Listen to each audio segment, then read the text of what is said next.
Friends, welcome back to the commerce classes by Uma Devi Children's Academy. In this video, I will teach you the features of formal organization and advantages, or we can say merit, or we can say importance of formal organization structure and disadvantage or limitation of formal organization structure. Right?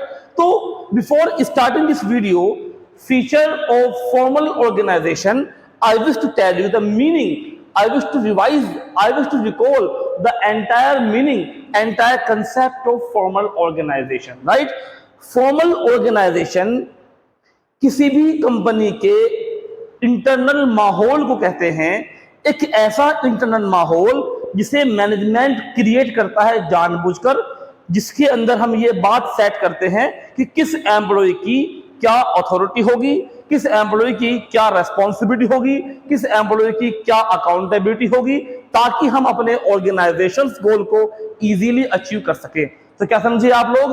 Formal organisation structure एक company का, एक organisation का internal atmosphere होता है, जिसके अंदर clearly define किया जाता है कि एक एम्प्लॉय के पास में कितनी अथॉरिटी होगी, कौन सी रेस्पॉन्सिबिलिटी होगी, उसकी क्या उसकी अकाउंटेबिलिटी होगी।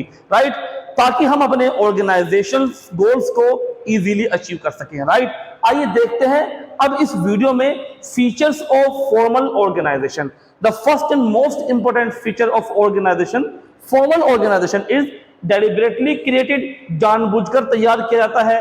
Define superior subordinate relationship, define करता है कि कौन बॉस होगा, कौन सीनियर होगा और कौन सबऑर्डिनेट मींस कौन होगा जूनियर।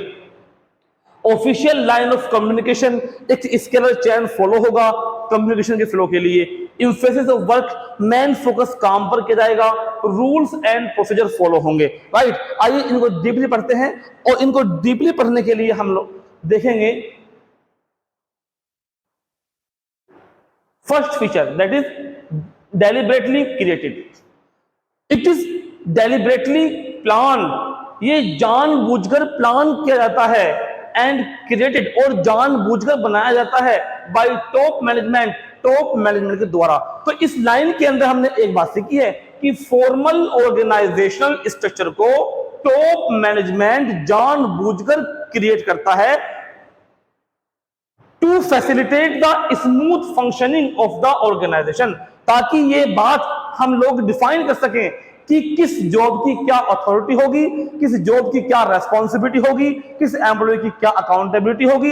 अगर हमने हर एक एम्प्लॉय को समझा दिया कि तुम्हारी जॉब ये होगी, तुम्हारा काम, तुम्हारा फंक्शन ये होगा, तुम्हारे पास में इतनी अथॉरिटी होगी, तुम्हारे पास में ये रेस्पॉन्सिबिलिटी होगी, और एंड में आपकी ये अकाउंटेबिलिटी होगी, अगर हमने हर एक एम्प्लॉय को ये बात समझा दी, तो इससे हमें हेल्प मिलेगी smooth functioning of the organisation, कि ऑर्गेनाइजेशन के अंदर होने वाले हर एक काम स्मूथली हो सकेंगे। और जब ऑर्गेनाइजेशन के अंदर होने वाले सारे काम स्मूथली हो जाएंगे, तो हमारे ऑर्गेनाइजेशनल जो ऑब्जेक्टिव्स हैं वो भी इजीली अचीव हो जाएंगे। तो पहला सबसे मोस्ट इंपॉर्टेंट फीचर है कि फॉर्मल ऑर्गेनाइजेशन स्ट्रक्चर को टॉप लेवल मैनेजमेंट करता है क्रिएट, और जानबूझकर इसे करता है क्रिएट, ताकि हम लोग अपने कंपनी के अंदर होने वाले सभी फंक्शंस को स्मूथली फ्लो करा सकें, स्मूथली परफॉर्म करा सकें, और हम हर एक एम्प्लॉय को ये बात क्लियरली डिफाइन कर सकें कि उनकी अथॉरिटी क्या होगी, उनकी रेस्पॉन्सिबिलिटी क्या होगी, और एंड में उनकी अकाउंटेबिलिटी क्या होगी। Right? Second, define superior subordinate relationship. The most important feature of formal organization structure is defines superior subordinate relationship. जो हमारा फॉर्मल ऑर्गेनाइजेशन स्ट्रक्चर है, ये क्लियरली डिफाइन करता है कि कौन अथॉरिटी ऑर्डर देने वाला होगा, कौन बॉस होगा, कौन सुपीरियर होगा, और कौन जूनियर होगा, कौन सबऑर्डिनेट होगा। जो हमारा फ्लो ऑफ कम्युनिकेशन है, मैंने आपको पहले वीडियो के अंदर जो बताया था कि वो हमेशा टॉप टू बॉटम जाता है। सबसे बड़ा अधिकारी कौन होगा, फिर उससे छोटा अधिकारी कौन होगा, फिर उससे छोटा अधिकारी कौन होगा, फिर उससे छोटा अधिकारी कौन होगा, और फिर एंड में एक्चुअल वर्कफोर्स, या हम कह सकते हैं कि एक्चुअल सबऑर्डिनेट कौन होगा। तो ऐसा करने से ये मालूम हो जाता है कि कौन किसको ऑर्डर देगा और कौन किसके ऑर्डर को फॉलो करेगा, कौन किसको आदेश देगा और कौन किसको रिपोर्ट करेगा। Right? It specifies the relationship among various job position and the nature of their interrelationship. जो हमारा सुपीरियर एंड सबऑर्डिनेट रिलेशनशिप है, ये डिफाइन करता है कि बहुत सारी जॉब्स या बहुत सारे एम्प्लॉइज के बीच में क्या रिश्ता होगा। अब देखिए, अगर एक सेल्स डिपार्टमेंट है तो सेल्स डिपार्टमेंट के अंदर कोई एक आदमी तो काम करता नहीं होगा। सेल्स डिपार्टमेंट के अंदर सेल्स से रिलेटेड काम करने के लिए कम से कम 20-30 मेंबर होंगे, कम से कम 20-30 एम्प्लॉय होंगे। तो उन 20-30 एम्प्लॉय को कमांड कौन करेगा? Who will be the commander of the entire sales department, और कौन किसको रिपोर्ट करेगा, राइट। अगर 20 के 20 एम्प्लॉय आपस में एक दूसरे को रिपोर्टिंग कर रहे हैं, मेरा काम हो गया भाई, मेरा काम हो गया, तेरा काम हुआ कि नहीं हुआ, तो इससे एक इनडिसिप्लिन फैलेगा। तो ताकि कंपनी के अंदर डिसिप्लिन बना रहे, तो ये डिफाइन किया जाता है कि कौन सुपीरियर होगा और कौन उसका सबऑर्डिनेट होगा। This clarify who has to be reported to whom, कि कौन किसको रिपोर्ट करेगा। The authority, responsibility, accountability of each level are की हर एक एम्प्लॉय की क्या अथॉरिटी होगी, क्या रेस्पॉन्सिबिलिटी होगी, उनकी जवाबदेही किसे होगी, वो किससे आदेश लेंगे, किसको रिपोर्टिंग करेंगे, ये सब कुछ बताया जाता है फॉर्मल ऑर्गेनाइजेशन स्ट्रक्चर के अंदर। आइए देखते हैं the third and most important feature of formal organisation structure is official line of communication. Stop this. Official line of communication. जो हमारा कम्युनिकेशन है, इंफॉर्मेशन को एक प्लेस से दूसरे प्लेस तक भेजने का जो हमारा सिस्टम है, वो कैसा होगा, ये डिफाइन होता है फॉर्मल ऑर्गेनाइजेशन स्ट्रक्चर के अंदर। देखिए, second chapter that was principle of management, हमने सिखाया था आपको स्केलर चेन, कि कोई भी सूचना board of director direct salesman को नहीं देंगे, बल्कि इस सूचना को बोर्ड ऑफ डायरेक्टर से सेल्समैन तक पहुंचने में एक स्केलर चेन फॉलो होगी। क्या थी वो? कि बोर्ड ऑफ डायरेक्टर कोई भी सूचना पहले देंगे सीईओ को, अपने जूनियर को, सीईओ वही सूचना पास करेगा अपने जूनियर डिपार्टमेंटल हेड को, डिपार्टमेंट से यानी कि सेल्स मैनेजर को, सेल्स मैनेजर वही सूचना पास करेंगे अपने से जूनियर सबऑर्डिनेट या हम कह सकते हैं सब डिपार्टमेंटल हेड को, और सब डिपार्टमेंटल हेड वो सूचना पास करेंगे एक्चुअल वर्कफोर्स को। लाइक दिस मैं बताना चाहूंगा आपको कि हमारे स्कूल के अंदर अगर हमारे मैनेजमेंट ने कोई ऑब्जेक्टिव सेट किया है तो वो डायरेक्टली बच्चों तक नहीं पहुंचेगा, पहले बताया जाएगा कोऑर्डिनेटर्स को, कोऑर्डिनेटर बताएंगे टीचर्स को, टीचर्स बताएंगे बच्चों को। तो ये होता है स्केलर चेन। तो फॉर्मल ऑर्गेनाइजेशनल स्ट्रक्चर के अंदर फ्लो ऑफ कम्युनिकेशन जो होता है वो एक स्केलर चेन के अंदर होता है, राइट। डायरेक्टली हम उसको एक इंफॉर्मेशन एक प्लेस से दूसरे प्लेस तक डायरेक्टली नहीं पहुंचा जाएगी, बल्कि एक फ्लो ऑफ कम्युनिकेशन यूज होगा, जिसे कहते हैं हम लोग स्केलर चेन, राइट। आइए देखते हैं fourth and most important feature of formal organisation structure, that is emphasis of work. Main focus जो होता है वो काम पे होता है। It places more emphasis on work to be performed rather than on interpersonal relationship among the employees. Employees के आपस में रिश्तों के बजाय, एम्प्लॉइज के पर्सनल कामों के बजाय ऑर्गेनाइजेशनल गोल्स को अचीव करने पर सबसे ज्यादा फोकस दिया जाता है। एक फॉर्मल ऑर्गेनाइजेशन स्ट्रक्चर डिफाइन करता है कि सबसे पहले काम है, बाद में अपने काम है। सबसे पहले कंपनी के काम होंगे, बाद में अपने काम होंगे। पहला जो मेन फोकस होगा, जो मेन जोर दे जाएगा, वो कंपनी के ऑर्गेनाइजेशन गोल को अचीव करने पर दे जाएगा। जो एम्प्लॉइज के आपसी रिश्ते हैं कि मिस्टर एक्स मिस्टर वाई को जानते हैं, दोनों के बीच दोस्ती है, दोस्ती बाद में, ऑर्गेनाइजेशन गोल पहले। मिस्टर वाई मिस्टर जेड को जानते हैं, दोनों की दोस्ती है, दोनों के यहाँ फंक्शन है, शादी में जाना है, शादी में जाना बाद में, पहले कंपनी की जो गोल्स है, पहले जो कंपनी के काम है वो पहले होंगे। एम्प्लॉइज के बीच की जो रिश्ते हैं उन पर फोकस बिल्कुल जीरो होगा, और जो कंपनी के जो काम है उन पर मेन फोकस किया जाएगा, राइट। नेक्स्ट है rules and procedure. It lays down standard behaviour by rules. हर एक जॉब का अपनी अथॉरिटी होती है, हर एक जॉब पोजीशन के पास में अपनी रिस्पॉन्सिबिलिटी होती है, हर एक जॉब पोजीशन के पास में कुछ ना कुछ अपनी अकाउंटेबिलिटी जवाबदेही होती है। तो हर एक जॉब पोजीशन कुछ रूल्स को फॉलो करके ही परफॉर्म की जाएंगी। जैसे हमने सीखा अभी कि एक अगर हमें इंफॉर्मेशन प्लेस ए से प्लेस बी तक ले जानी है तो इस इंफॉर्मेशन को यहां से बाहर ले जाने में स्केलर चेन स्ट्रिक्टली फॉलो की जाएगी। तो इस प्रकार से हम कह सकते हैं कि rules and procedure strictly follow किए जाते हैं फॉर्मल ऑर्गेनाइजेशनल स्ट्रक्चर में। तो ये थे हमारे सारे most important feature of formal organisational structure. अब बारी आती है एडवांटेजेस की या इंपॉर्टेंस की कि अगर हमारी कंपनी फॉर्मल ऑर्गेनाइजेशनल स्ट्रक्चर को फॉलो करती है तो हमारी कंपनी को क्या फायदे होंगे। What are the most important benefit, what are the most important merits or advantages of formal organizational structure. You can see here there are only 5 advantages of formal organizational structure. The first is easy to fix responsibility. हर एक job position की responsibility जिम्मेदारी तय करना आसान हो जाता है कि मिस्टर एक्स की क्या जिम्मेदारी होगी। नो ओवरलैपिंग ऑफ वर्क, कोई भी अनप्रोडक्टिव काम नहीं होता है क्योंकि हर एक जॉब पोजीशन की अपनी अपनी जॉब, अपने अपनी रेस्पॉन्सिबिलिटी, अपनी अपनी अथॉरिटी प्री डिटरमाइंड है, प्री स्पेसिफाइड है, पहले से ही वेल डिफाइंड है। तो अब उसे अपनी जॉब को अचीव करना है, उसके पास में कोई एक्स्ट्रा अनप्रोडक्टिव काम करने का टाइम होगा ही नहीं है, तो ओवरलैपिंग होगी नहीं काम की। एंश्योर यूनिटी ऑफ कमांड, क्योंकि हमने सीखा अभी आपको फीचर्स के अंदर कि जो फॉर्मल ऑर्गेनाइजेशनल स्ट्रक्चर है वो डिफाइन करता है कि कौन ऑर्डर देने वाला होगा और कौन ऑर्डर लेने वाला होगा। तो चूंकि एक टाइम में एक ही आदमी कमांड देगा, एक ही आदमी ऑर्डर देगा, तो ऑर्डर देने में यूनिटी होगी। अगर एक ही एम्प्लॉय को एक बार में एक से ज्यादा आदमी ऑर्डर देंगे तो फिर ऑर्डर देने में यूनिटी नहीं रहेगी। वो जो एक्चुअल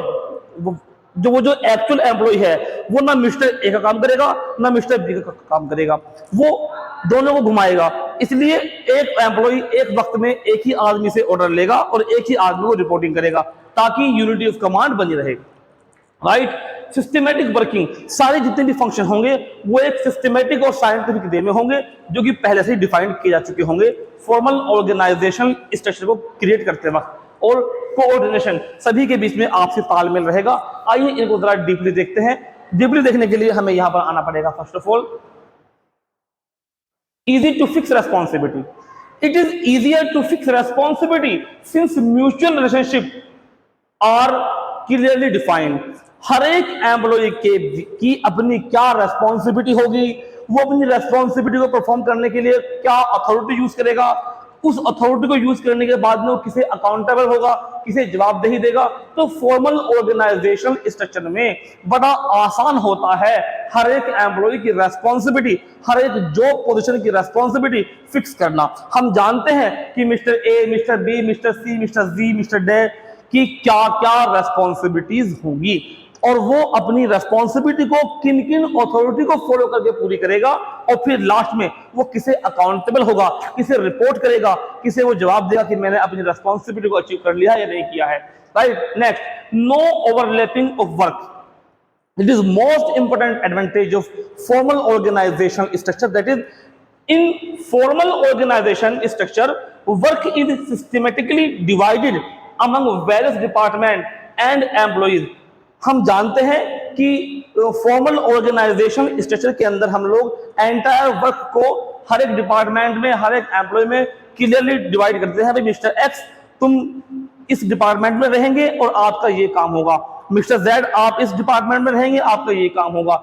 हर एक आदमी को पता होगा कि मैं किस डिपार्टमेंट में रहूंगा, मैं क्या काम करूंगा। तो जब वो पहले से जानता है कि मेरे पास क्या काम है तो वो अपने प्री डिफाइंड काम को ही अचीव करने के बारे में सोचेगा, अपने प्री डिफाइंड काम को करने के बारे में ही वो सारे एक्शन परफॉर्म करेगा। उसके पास में किसी दूसरी अनप्रोडक्टिव एक्टिविटी को करने का टाइम बचेगा ही नहीं। अगर मिस्टर एक्स जानते हैं कि मुझे 20 दिनों के अंदर अंदर अपनी बिजनेस स्टडी का कोर्स कंप्लीट करना है, तो अब वो अपने प्री डिफाइंड गोल्स को अचीव करने के लिए मेहनत करेगा। अब उसके पास में फालतू की बकवास या हम कह सकते हैं अनप्रोडक्टिव एक्शन करने का वक्त नहीं बचेगा। राइट, तो नो ओवरलैपिंग ऑफ वर्क, हम कोई भी अनप्रोडक्टिव एक्टिविटी परफॉर्म नहीं करेंगे। एंश्योर्स यूनिटी ऑफ कमांड, एक एम्प्लॉय एक वक्त में एक ही बॉस से ऑर्डर लेगा। अगर ऐसा होता है तो कमांड देने में यूनिटी बनी रहेगी। Formal organisation structure ensures unity of command by clearly define superior subordinate relationship.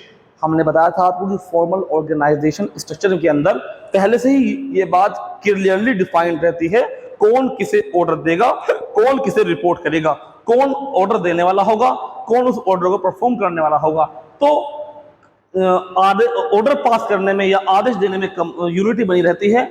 ऐसा नहीं होता कि एक बॉस है वो या एक एम्प्लॉय है, वो एक एम्प्लॉय मिस्टर एक्स से भी ऑर्डर ले रहा है, मिस्टर वाई से भी ऑर्डर ले रहा है, मिस्टर जेड से भी ऑर्डर ले रहा है, फिर अपने काम को पूरा करने के बाद में वो मिस्टर जेड को भी रिपोर्टिंग कर रहा है, मिस्टर एम को भी रिपोर्टिंग कर रहा है, मिस्टर एल को भी रिपोर्टिंग कर रहा है। ऐसा नहीं होगा। अगर ऐसा हुआ तो यूनिटी ऑफ कमांड टूट जाएगी। यूनिटी ऑफ कमांड जब बनेगी जब हर आदमी अपनी अपनी जॉब पोजीशन को जानता होगा कि कौन सुपीरियर है, कौन सबऑर्डिनेट है। Right. The next most important advantage of formal organization structure is systematic working. Formal organization structure results in systematic and smoothly functioning of the organization. It is helpful to achieve organizational objective. सारे काम एक scientific और systematic way में होंगे। वो जो systematic और scientific way होगा वो प्री डिफाइंड होगा, पहले से ही सेट किया गया होगा। तो काम करने का एक सिस्टमेटिक फ्लो होता है। यही काम करने का सिस्टमेटिक फ्लो पहले ही बनाया जा चुका होगा, क्योंकि सभी एम्प्लॉय पहले से ही बनाए जा चुके सिस्टमेटिक वे में काम कर रहे हैं। तो हम कह सकते हैं कि हमारी कंपनी के अंदर सारे काम स्मूथली होंगे, कोई भी ओवरलैपिंग नहीं होगी, कोई भी कॉन्फ्लिक्ट नहीं होगा। सभी एम्प्लॉय अपनी अपनी जॉब को जानते होंगे, क्योंकि उनकी जो जॉब पोजीशन है वो पहले से ही डिफाइंड है। राइट। और सबसे मोस्ट इंपोर्टेंट है कोऑर्डिनेशन। सभी एम्प्लॉय के बीच में तालमेल रहेगा। Formal organisation structure ensure proper coordination of activities of various department. सभी डिपार्टमेंट आपस में एक दूसरे का सहयोग करते हुए आगे बढ़ेंगे।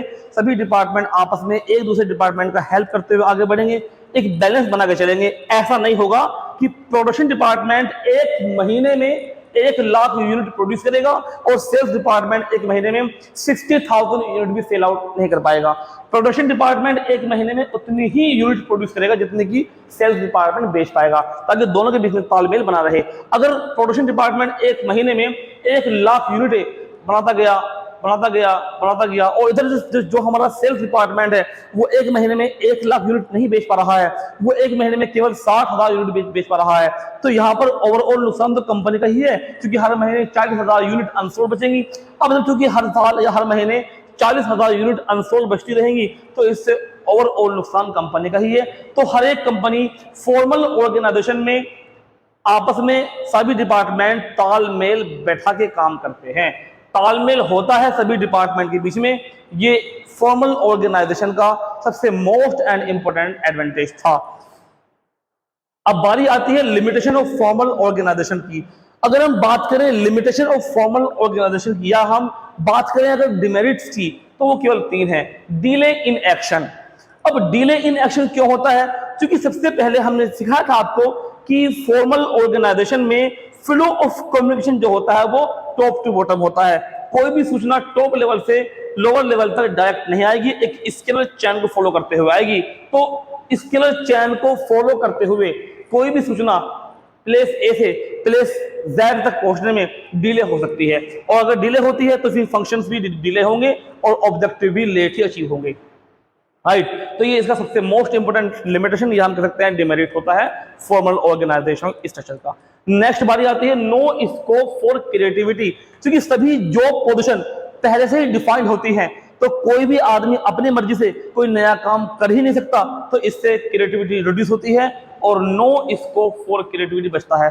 किसी को अपने दिमाग की क्रिएटिविटी को यूज करने का या उसे फॉलो करने का टाइम नहीं बचता है, क्योंकि सभी प्री डिफाइंड जॉब को परफॉर्म करते रहे होते हैं। Emphasis on work only.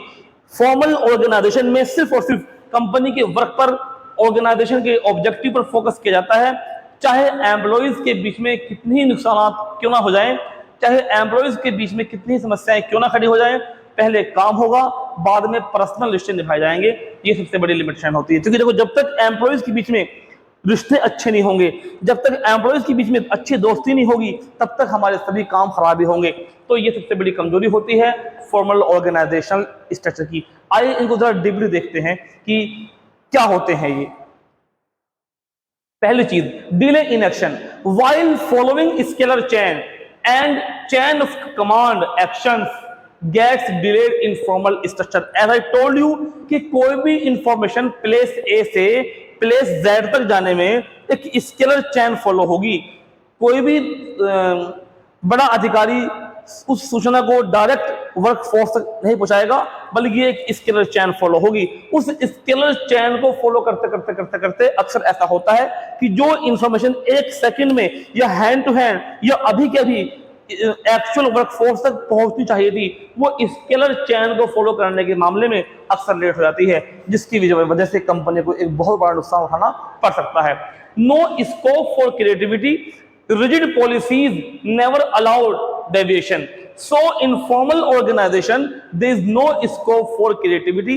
यहां मैं बताना चाहूंगा आपको कि हर एक जॉब पोजीशन, हर एक एम्प्लॉय प्री डिफाइंड जॉब को ही फॉलो कर रहा है, वो अपने माइंड को यूज नहीं कर सकता, वो अपने माइंड के अंदर आने वाली नई विचार को फॉलो नहीं कर सकता है, इसलिए क्रिएटिविटी जो है वो जीरो हो जाती है।